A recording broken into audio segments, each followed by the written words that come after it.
Hello and welcome to Tiny Table Talk for the Challenge World Championships Episode 5. We got a lot of theorizing to do, as well as hand out some MVPs and LVP awards for this past week's episode, and get to some comments from my Thursday's review and recap. So, without further ado, let's jump in, starting with...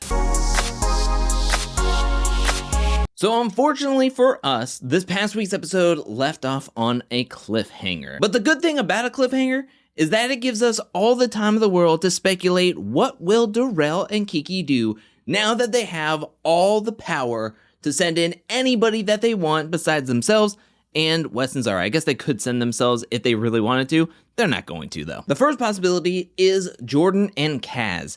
Now, to me personally, this is the smartest move in my opinion, because if you send in Jordan and Kaz against Wes and Zara, you're definitely taking out a very strong team. You're either taking out Jordan and Kaz, both of whom are champions in their own right, as well as taking out Wes and Zara, who have been winning daily challenges. At least Zara has been winning daily challenges, and you're taking out somebody who was almost the Challenge UK champion and taking out a strong competitor in Wes.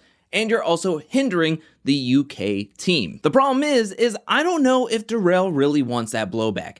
Yes, Wes has a great elimination record, but Jordan is Jordan, and through his challenge career has been able to wiggle out of some tough, somewhat impossible challenge moments and eliminations. So sending Jordan into an elimination, even against a strong elimination competitor in Wes, there's a strong possibility Jordan could win back into the game, and then his sights are solely on Darrell and Kiki, as well as you don't really want to get anybody else who is attached to Jordan, aka Tori, looking at you and possibly want to get you out of this game. So with that line of thinking, I feel that Jordan and Kaz has a very low possibility of going into that elimination. The next option is possibly Darrell and Kiki sending in Grant or Emily. Now, this past week's episode was heavy-handed in the fracture of the Australian alliance. Mainly Kiki versus Grant and Emily. From Grant's comments of Kiki being an airhead and carrying on like a pork chop, as well as both sides saying that they can't really trust each other as they don't talk freely and open with one another. And what doesn't help things is when Troy lets the cat out of the bag that Emily was a part of the plan to get Kiki nominated alongside Kaz in the first elimination of the season, which Kiki is rightfully angry and was talking to Darrell about how we definitely can't trust Emily or Grant moving forward in this game. The only thing that makes me reserved about it being either Grant and Jonna or Emily and Yes is Darrell. Darrell says multiple times in this episode, we gotta just stay calm, cool, and collected. It is too early to be throwing our own alliance, our own countrymen into an elimination. And with Darrell saying that multiple times in an edit makes me feel like they are not going to pull the ripcord on their Challenge Australia alliance just yet, even though they can't trust each other. I don't think that Darrell and Kiki will be saying either Grant or Emily's name, especially since it's not like they were presented as two options, you know? If this wasn't a stalemate and the two Australian teams were nominated against each other, Darrell and Kiki can't really be on the line for that. They just have to make a decision between two teams. But with having all the teams at their disposal, it would be so bad on them, and they really can't save face in the house if they go out of their way to vote in somebody from the Australia Alliance when they have everybody else at their disposal to send into an elimination against Wes and Zara. So I just don't think that they would take that risk in sending in Jonna and Grant or Emily and Yes at this point. What I think has a real strong possibility of happening is Jody and Benha or Kellyanne and Tristan. I have to say, if we waited a week to see either one of these two teams being sent into an elimination, how anticlimactic would that be? But that kind of falls into the line of thinking of staying in the middle of the field. Don't make any sudden moves. Don't make anybody really angry. It'll annoy people who really wanted to make a big move if, say, Kellyanne and Tristan or Jody and Benha get sent into elimination. I almost think that Kellyanne and Tristan have a better shot of being sent in over Jody and Benha. Darrell and Kiki could say the line of, we didn't know we would be in this position. It was really difficult. The first name that popped into our heads was Kellyanne and Tristan, and they're part of the UK alliance. So it's just hindering the UK team if we sent in either Jordan and Kaz or Kellyanne and Tristan. So people could be annoyed, but they couldn't really necessarily be angry at Darrell and Kiki for sending them in. So I think at this moment, the safest route would probably be the most probable route, in my opinion, when taking a look at everybody's decisions and how everybody normally plays this game. Now, one pair that I didn't think was even on the table, even though all the teams basically are on the table, but one team that I didn't think was really on the table. But a lot of people were commenting this team in my Thursday's review and recap, as well as after listening to the Challenge Official podcast with Zara, really got me thinking and really got me intrigued at the possibility of seeing Ben and Kaycee possibly being sent into an elimination against Wes and Zara. When seeing some of the comments mention Ben and Kaycee, I thought, there's no way. Less than a 5% chance of seeing Ben and Kaycee being sent into the elimination.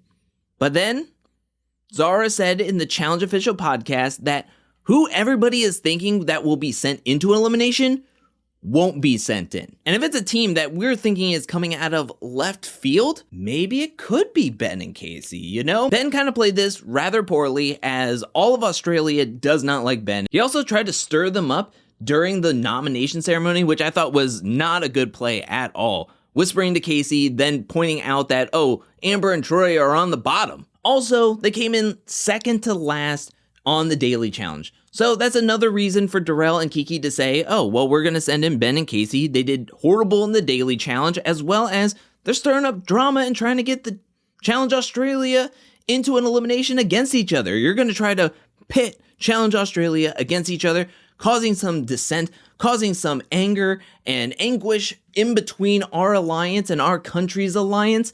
Get out of here, Ben and Kaycee. The thought of Ben and Kaycee going into an elimination this early, heck, a team from Team US going into an elimination this early makes me excited and kind of makes the cliffhanger worth it, in my opinion, if that's the case.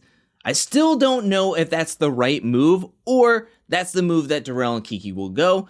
I think if I had to put a percentage on it, I think 30% now could be Ben and Kaycee, and more like 65% will be either Kellyanne and Tristan or Jody and Benha, as that is deemed the safest route of play for them. 5% is just other option. But that's my thought process on what Darrell and Kiki could do and should do. I personally think that the move is Jordan and Kaz against Wes and Zara. But what do you think about my theory or my percentages? Let me know down in the comment section below. Who do you think is going to be sent in? Who do you think is going to be their choice? And who do you think is the right choice for them to do at this point of the game? Let me know anything and everything down in the comment section below. All right, let's hand out some MVP awards, and the first MVP award is going to Kiki. Kiki absolutely crushed it this past week. I mean, she drank her juice faster than everybody else, and then she was able to throw those rings to Darrell. She was a machine out there, and then they win the daily challenge, and then she's getting all of this information being thrown at her, this stalemate, this new information, and she is keeping a calm, cool, and collected head. I love Darrell and Kiki as a duo. They are so supportive. They are very kind to one another. I love the banter that they have with each other, the chemistry that they have with each other. They perform well with each other. I just really enjoy Darrell and Kiki as a partnership and players in this game. If they have each other to talk about all their game moves and who they can trust and who they can't, they know that it's not going to leak out to anybody else, which I think is really, really smart. So my MVP for this week is Kiki as well as Darrell. I'm going to go a little bit different with my LVPs this week because I have two men that I want to give the LVP award. First of all is Wes.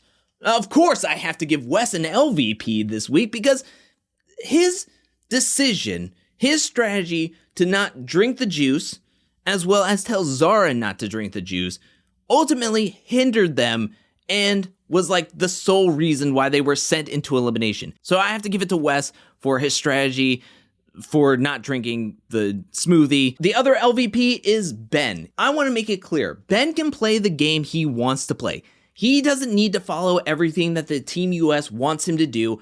I just think he played this really poorly in the way that he wasn't straight up and honest with his own US teammates. If he said, they want to do this, I really want to do this instead of giving his word to the people that actually trust him the most / don't really trust him, but trust him the most out of everybody because they played with him and they're kind of on the same US kind of team with them. But when you lie to them, how can anybody else trust you? Ben talked about how it's not really great to have a ton of alliances in this game. Well, guess what, Ben? Congratulations. You pretty much have no alliances in this game. But what do you think about my MVP and LVP picks? Let me know down in the comment section below. Do you agree with my picks or do you disagree? And if you disagree, let me know who your MVPs and LVPs are for this past week down below. Now let's read some comments from my Thursday's review and recap. And the first comment comes from Kelsey, who says, everyone drink a drink anytime Drew says drink the drink. The amount of times he said it, I just can't deal. I always think of Jay. I'm not gonna lie. I always think of Jay as well. That's one of my favorite comedy challenge moments because it's always in my brain of like, I can't drink the drink. I can't drink it. I can't drink it. All Stars 4, can't wait. The next comment comes from Michaela Evans, who says, yeah, that I'll protect your ex-fiance for you was wild. I'm like, what? It still baffles me that that's the first thing Tori went to with talking to Danny, being like, look, if your ex-fiance was in the game, I would help protect her. What? That's like such a weird one-off hypothetical that's never going to come true, Tori. Like, I appreciate the sentiment, but no, that's not going to help woo me over to your side of thinking on that. That's still... Mackers comes in with a comment saying, when Tori said to Danny, we can nip this in the bud right now, I badly wanted Danny to just say, yeah, sure, I vote for Jordan and Kaz, which would have been perfect. I'm sorry, but that would have been iconic if Danny would have been like, okay, that's true. Okay, so Jordan and Kaz. I would have loved that if Danny would have done that. The next comment comes from Pichu, who says, seeing the vets' frustration highlights just how used to they are to controlling the whole season. For me personally, this season is going to show if it is possible for newer players to be able to influence and play their own game in the landscape of the modern challenge. First of all, Pichu was like my favorite Pokemon growing up, so love the YouTube name. And second, that's a great point. Because we really haven't seen this. I talked about this in my last week's Tiny Table Talk, is like the vets haven't really had any pushback from any of the newer players when coming onto the challenge. They've been able to play their own games, play in their like friendship groups, and the same people get to make it far into every single game. And you're right, this is a good test. This is a good experiment to see just how this pushback will work in the game and what exactly will happen when the vets are kind of like trying to figure out how to get their own way in the game when players are digging in their heels, actually being stubborn and playing a game that they feel that they can handle and want to make the moves they want to really make. So yeah, I'm very much excited for what's to come this season and how the game is going to fracture, what moves and alliances will be made, and who's going to be coming out on top of this. Doses and Mimosas comes up with a comment saying, the best part was hearing Johnny not get his way. I think another person, such as Lily A, also enjoys when Bananas doesn't get his way because they say at the end of voting, hearing Bananas whine, this isn't how we've ever done it in the past, made me giggle. Welcome to the new game, Bananas. They were pressed. The MTV legends were pressed at the voting ceremony. I mean, Bananas not only saying this is not how we've ever done it before, but also being like, come on, guys, this is just a game. It's not like life or death. And then also trying to like teach everybody about a burn vote just shows how pressed he was. Tori putting her head on the table, getting frustrated with Danny, and then even Jordan kind of yelling at the whole group, being like, you got to play Monopoly. If you get out the board, you got to play Monopoly. I just really enjoyed how pressed the MTV legends were. I think it's going to be very, very interesting, very, very spicy coming up. And I can't wait to see how this will change the game moving forward. Bridget comes up with a comment saying, this is the type of episode and gameplay I want to see every season. I'm sick of these easy, safe play we constantly see. It's time to spice it up. And just like I was saying, spice it up. Bring out that adobo. Bring out the pepper. Bring out the cayenne. That's what I want. I want to see some real spicy gameplay. I want to see some real rivalries start to form. I want to see some real moves being taken. Natalia comes in with a comment saying, I think Kiki should send in Kaz and Jordan and use an excuse that Zara sent Kiki in the elimination to save Kaz. so that way it's kind of revenge and not the big move. I think that is a perfect way to phrase Kiki and Darrell to put in Jordan and Kaz and kind of have their hands basically clean. You're always looking for an excuse or a way to justify your reasons of why you did A, B, or C. And if they really want to send in Jordan and Kaz, that would be a perfect reason to send them in. And honestly, I think that's the way to go. So I really appreciate that comment, and I think that is impeccable. Gage comes in with a comment saying they have a big feeling that Darrell and Kiki will send in Grant and Jonna. It seems that there is a lot more contention between Grant and Kiki than, say, Kiki and Emily, even though it could be very similar. I just think that Grant really doesn't like Kiki at all, and I think it stems from their original season of the Challenge Australia. So I can definitely see that being the case, and it could be a possibility. I just don't think that Darrell and Kiki will do it this week. But I think that it will come to a head very, very soon, especially with all the foreshadowing from this past week's episode. OLC TV says Darrell will pick someone he thinks won't come back, which is smart, but he can try to get rid of at least one of the guys that can beat him in the final by putting them against Wes.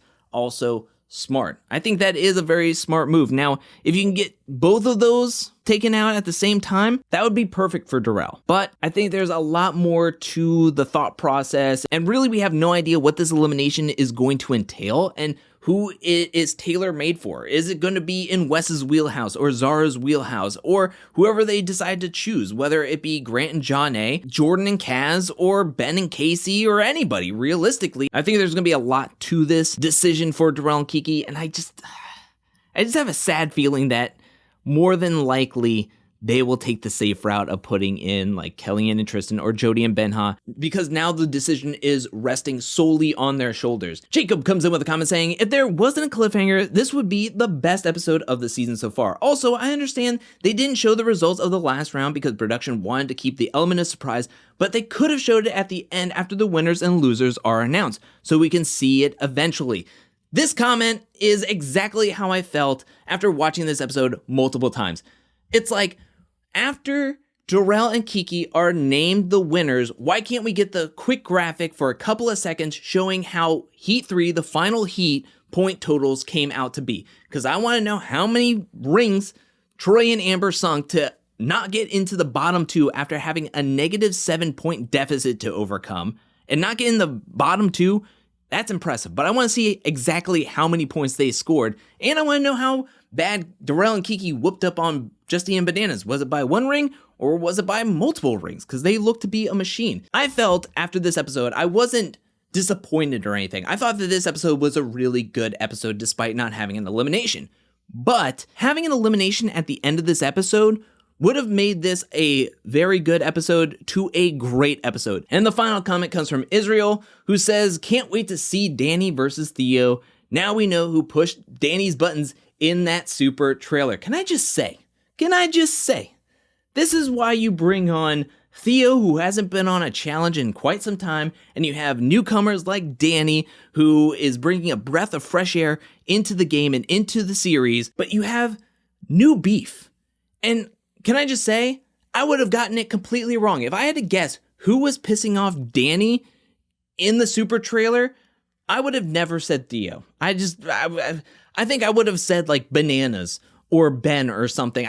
Or Jordan even. But Theo? That is exciting. It also adds in another layer of strategy where Danny and Sarah are super close with each other. But if Danny doesn't like Theo and Sarah doesn't like Tori, and they're having to work with each other because they're both on Team US, both tied together, that just creates another level of complication and chaos that to the season that I want to see how this is all going to play out. I can't wait. I really just want to get to the next week's episode right now. I wish it was already out. I wish we could watch it and talk about it and get through it all, but we're going to have to wait till next Wednesday. But that is it for this week's Tiny Table Talk. What do you think about this week's episode? Let me know down in the comment section below.